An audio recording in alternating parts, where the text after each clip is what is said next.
Bine v-am găsit, bine v-am regăsit, dragilor din Zodia Scorpion, oriunde v-ați afla.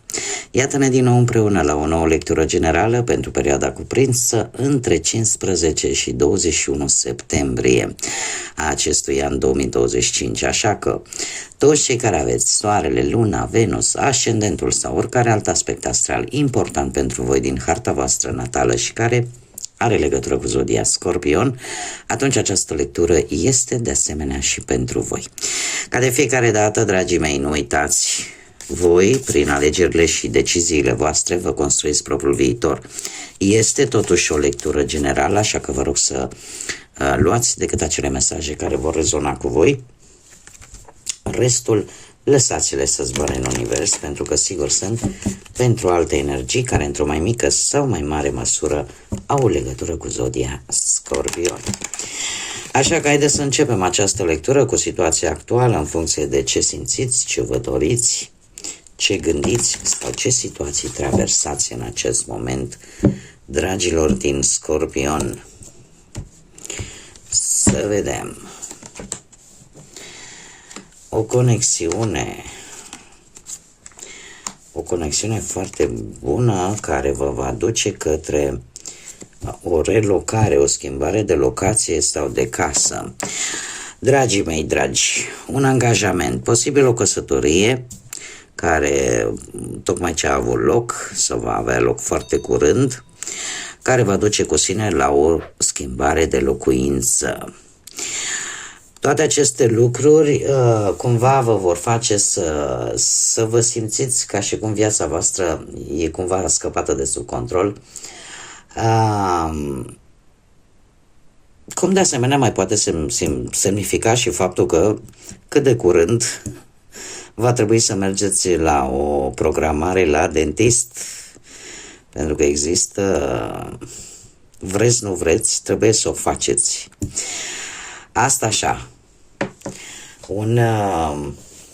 un mesaj strict la propriu despre dantură, dar, per general așa, este vorba despre o propunere pozitivă, poate vis-a-vis de o casă sau vis-a-vis de ceva foarte stabil, pe care... o situație pe care voi vă doriți, chiar dacă simțiți cumva că nu dețineți controlul absolut. Și lucrul ăsta nu prea o să vă convină foarte tare. Dar apare această... Nu știu, poate că unii dintre voi vreți să faceți, nu știu, vreo renovare, vreo redecorare și s-ar putea ca bugetul să vă cam sară în aer și să nu mai puteți deține controlul foarte, foarte bine. Bun, haideți să vedem ce ne spune tarotul pentru dragii mei din Scorpion. Ce vine pentru dragii mei din Scorpion sau cu legături puternice cu această zodie în următoarea perioadă cuprinsă între 15-21 septembrie inclusiv, atât pe plan profesional, financiar sau sentimental. Hai să vedem. Este foarte interesant că până acum, trebuie să vă mărturisesc acest lucru, aceste trei cărți au tot apărut la diferite zodii. Și asta oarecum mă intrigă, pentru că le amestec foarte bine și probabil că mulți dintre voi aveți și ascendent sau alte planete importante și în alte zodii pe care eu le-am, unde eu am reușit să fac lecturi, cel puțin până acum. Bun, închizând această paranteză, haideți să revenim la lectura noastră, partea profesională. Dragilor, voi încă vă frământă ceva, încă sunteți în ceea ce privește munca sau o anumită situație la locul de muncă sau vis-a-vis de afacerile pe care voi le aveți, cei care aveți proprie afacere. Avem zodia Pești aici. Este ceva care nu vă dă pace și nu găsiți o explicație. Tocmai pentru că lucrurile nu se văd foarte clar. E adevărat, intuiția vă funcționează, intuiția cumva vă spune că ceva nu este în regulă, că e cu colegii de muncă, că e cu șeful, că e cu partenerul de afaceri. Aici ceva nu dă bine. Nu dă bine și eu aș mai zice că este posibil să nu fie un moment, cel puțin săptămâna viitoare, să nu fie un moment tare bun de a lua decizii. De a lua decizii în ceea ce privește cariera voastră profesională. De ce spun acest lucru? În afară de faptul că lucrurile nu se văd foarte clar și nu aveți toate datele problemei, avem acest doi de monede. Un doi de monede care, în principal, îmi spune că voi vreți un echilibru în ceea ce privește munca și aspectele astea care țin de viața voastră profesională.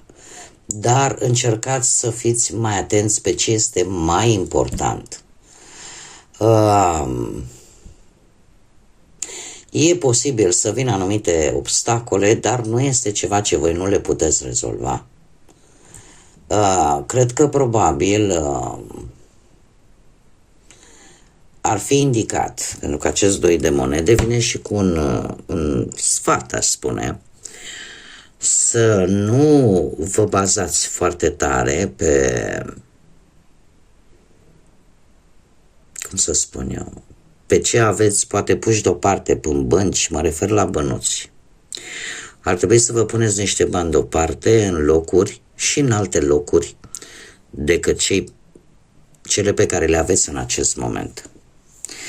Doiul de monede spune, dom'le, trebuie să fii pregătit pentru orice furtună. Și tocmai pentru că lucrurile nu se văd foarte clar și nu știți la ce să vă așteptați, bine ar fi să vă luați niște măsuri de precauție.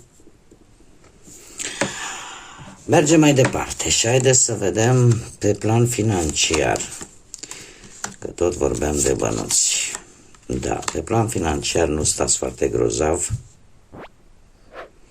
dar să știți că nu e ceva ce nu se poate rezolva. Să vă spun de ce.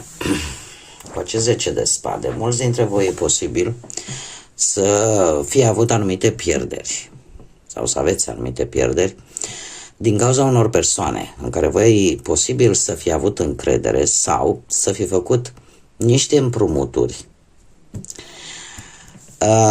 sau vreo investiție care să nu fi dat rezultatul la care voi v-ați fi așteptat. 4 de spade îmi vorbește de o ușoară relaxare. De ce? Păi poate pentru că lucrul ăsta, într-un fel sau altul, v-a cam blocat din punct de vedere financiar. V-a cam blocat și e posibil ca niște bani extra să fie soluția care să vă scoate din această situație, nu știu, niște bani din exterior. Dar pe voi vă cam obosește, vă cam demoralizează și simțiți oarecum nevoia de un dram de relaxare. Ce pot eu să vă spun? Că acest blocaj pentru liniștea voastră, acest blocaj nu va dura. Să zici, Dom'le, durează o grămadă. Nu va dura. De ce? Avem, nu știu, zodia vărsător, dacă vă spune ceva, dar avem steaua, avem arcanul major steaua, care ne vorbește de speranță și de forța de a merge înainte. Cumva, dragilor, așa, un golpe de suerte, cum spun spaniolii, da? O lovitură de noroc care vă ajută să treceți de acest hop, de acest blocaj financiar către sfârșitul săptămânii. Nu știu, poate să fie vorba de un câștig extra, poate să fie o bună afacere, poate să fie pur și simplu ceva legat de noroc sau ceva legat de faptul că voi vă recuperați încrederea în voi, vă recuperați încrederea în binecuvântările pe care vi le poate da Universul, Dumnezeu, Divinitatea și pur și simplu nu vă lăsați și găsiți o soluție pur și simplu ca o epifanie, așa, care vă vine o idee și care vă ajută. Vă ajută să ieșiți din acest blocaj. Hai să mergem mai departe și haideți să vedem pe plan sentimental, dragii mei din Scorpion. Sentimental, cei care sunteți într-o relație, dragilor, voi duceți tare mult greu. Nu știu dacă perechea voastră are legătură cu zodiile de foc, berbec, leu, săgetător, dar acest 6 de spade mie îmi spune că, de moment, unii dintre voi ori traversați o dragoste la distanță, ori sunteți un pic croiți să faceți poate o călătorie pentru a reînvia oarecum relația, sau pur și simplu sunteți într-o fază de tranziție destul de dură, în care a apărut o schimbare în viața voastră și în care voi trebuie să vă reacomodați. Este adevărat, apare și o stare de tristețe de vis-a-vis de o anumită separare care, într-un fel sau altul, vă afectează relația. Și cu acest 10 de bâte, eu aș spune că voi încă luptați pentru a salva practic relația, pentru a nu lăsa ca lucruri negative să vă afecteze relația. Și eu aș spune că este ceva de comun acord cu perechea voastră, pentru că acest rege de bâte îmi spune că veți face lucruri împreună. Veți face lucruri împreună cu perechea voastră și asta va aduce o perioadă stabilă, va aduce o perioadă liniștită în viața voastră. Pentru că întotdeauna, atunci când sunt probleme la bine, la rău, lucrurile se vor face în doi, ca să existe armonie. Mergem mai departe. Haideți să vedem cei care sunteți singurei. Dragilor, la voi, cei care sunteți singurei, voi, dragilor, sunteți, nu știu dacă nu cumva îndrăgostiți, nu știu dacă nu cumva sunteți în pragul luării unei decizii, într-un mod foarte intuitiv, pentru că e posibil să fie apărut cineva în viața voastră. Să fie apărut cineva care să vă fi dat lumea peste cap, așa. Există foarte multă comunicare, există chiar poate și ideea de a zbura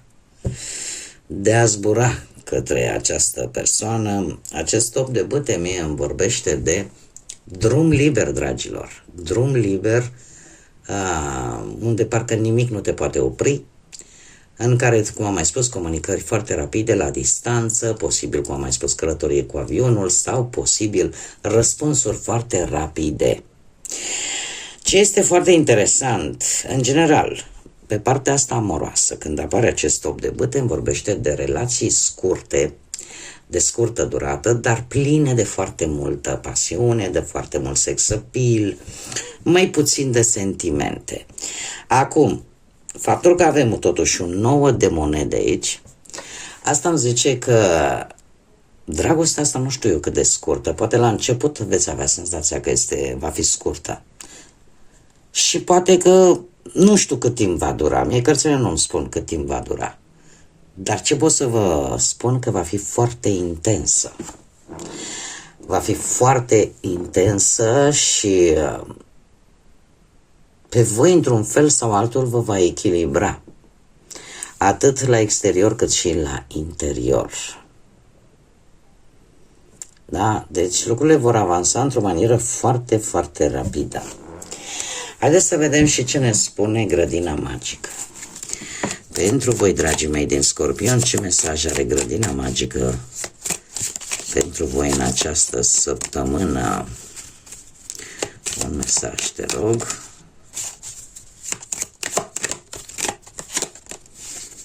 Un mesaj, te rog. Opa. Și avem chiar două. Haideți să vedem, le luăm pe rând. Și avem joacă. Printre iarbă și violetele sălbatice, Să cresc mici, cum să zic eu,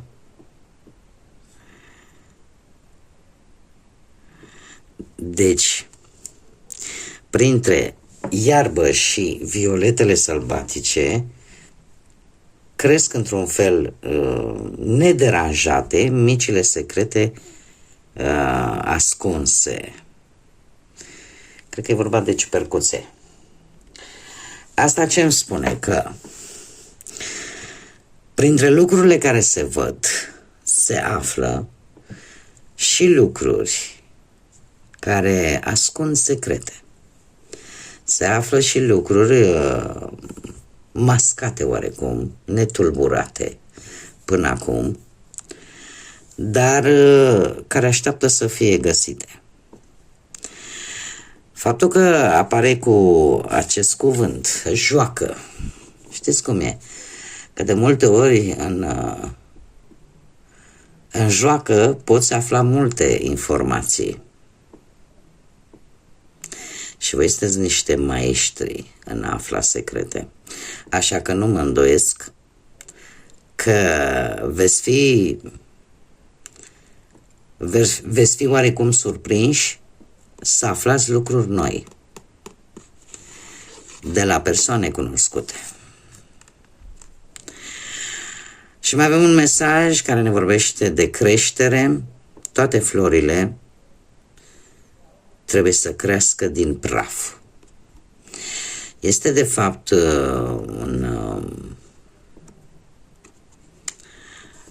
un mesaj care ne spune că indiferent de unde plecăm, așa cum florile au nevoie, toate au nevoie de pământ ca să crească, chiar și cele, cum e de exemplu floarea de lotus, care crește în mâlul bălților și a mlaștinilor și care se chinuie să iasă la suprafață, dar atunci când o face, explodează în frumusețe și în magnetism.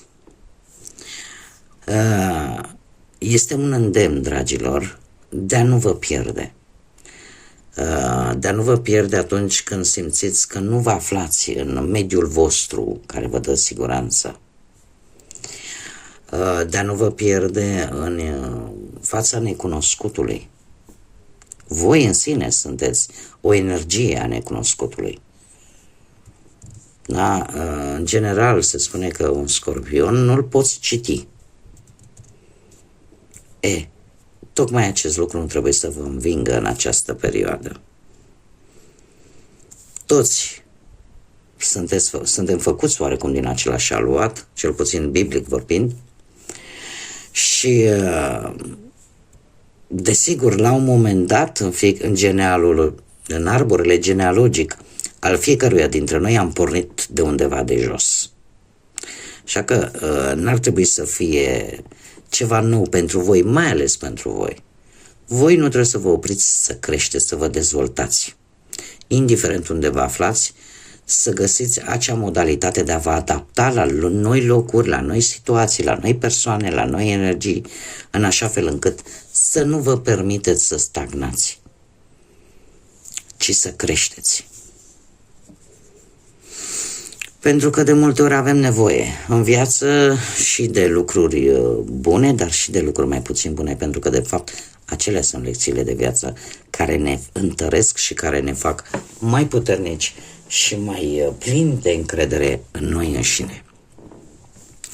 Bun, dragilor, cam atât am avut pentru voi pentru această săptămână. Vă mulțumesc de mii de ori tuturor celor care sunteți alături de mine prin intermediul like-urilor, comentariilor, distribuirilor, faptului că vă abonați și cu această ocazie invit pe toți ceilalți care n-au făcut-o să o facă dacă ați rezonat, dacă vă plac modul acesta de a face lecturi de tarot. Eu vă aștept cu mare interes aici pe canal și desigur nu uitați ca de fiecare dată. Bineînțeles, cine își dorește, nu este obligatoriu, nu-mi place să oblig pe nimeni, vreau să fie ceva benevol și să fie din suflet. Vreți să fiți alături de mine, atunci puteți sprijini activitatea acestui canal și implicit pe mine prin intermediul like-urilor, distribuirilor și comentariilor voastre. Până data viitoare, când ne vom reîntâlni la o nouă lectură, eu vă doresc tot binele din lume, să aveți o săptămână cât mai liniștită și cât mai plină de energie pozitivă.